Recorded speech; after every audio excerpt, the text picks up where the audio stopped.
to start with you. First Bulldog home run. It's a pretty good way to kind of get it rolling. Take us through the at-bat, because it was a lengthy one. Yeah, no, it was. I mean, there's not much to it. It felt pretty good, but it's just wanting to come through for these guys. I mean, Gleason goes out there and gets us out of a bases-loaded jam, and I'm just doing my part as a hitter. And I know our pitchers are grinding out there, our hitters are grinding out there, and it's a blessing to be in this lineup and around these guys. Robbie? Jack, they hadn't made it easy on you, bringing you in the situations they have. I think you come in a couple of times, bases loaded, 2 guys on, whatever, and you're fireman out there. How have you approached your opportunities so far, being a guy coming in really for the first time, playing college baseball and doing what you have? Yeah, I'm just thankful that I get to be out there. I just want to be able to do whatever they need me to do, and thankfully it's gone well so far, but yeah. Sam?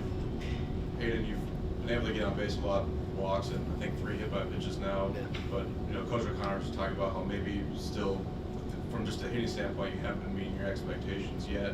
Yeah. So how have you kind of stayed focused in that, and making sure that it doesn't impact you negatively going forward? Yeah, I mean, it's just going out there and grinding for the guys next to me, to my left and right. I mean, it's wanting to succeed for them, and if I'm not seeing the ball great, that me getting on base helps the team. So by any means possible, whether that's laying down a sacrifice bunt, walking, holding my ground, hit by pitch. I mean, it's just doing it for the guys around me because they're doing the same. And when I'm not doing my best and meeting my expectation, they're picking me up with big hits, big strikeouts. So really it comes down to that. Robbie? Jack, not a lot of guys redshirt and stick around and kind of trust the developmental process and all that stuff anymore. You did. What was the last year like for you, just preparing for this, and how does it feel to get out there and actually be pitching this uniform? Yeah, so I mean, when I got redshirted, it was really a gray shirt. It wasn't even a red shirt. Like last year, I wasn't even allowed to be in the dugout for games. I had to watch it from the locker room. So I mean, growing up a huge state fan my whole life, that was pretty difficult.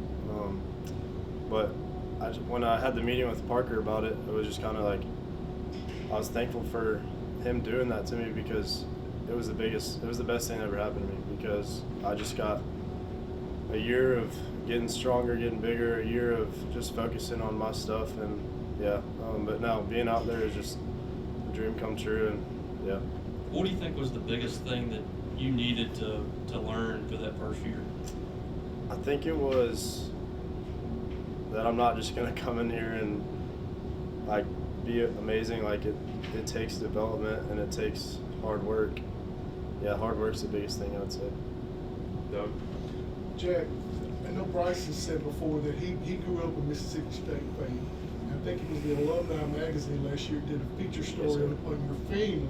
So I'm guessing it didn't take a whole lot of recruiting to convince you, maybe not as much as Aidan.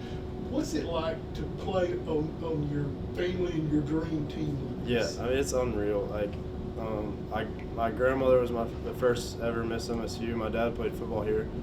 This is the only place I've ever known. This is the only place I've ever wanted to be. And so when I got the opportunity, this is where I wanted to be. So I took it, and it's amazing.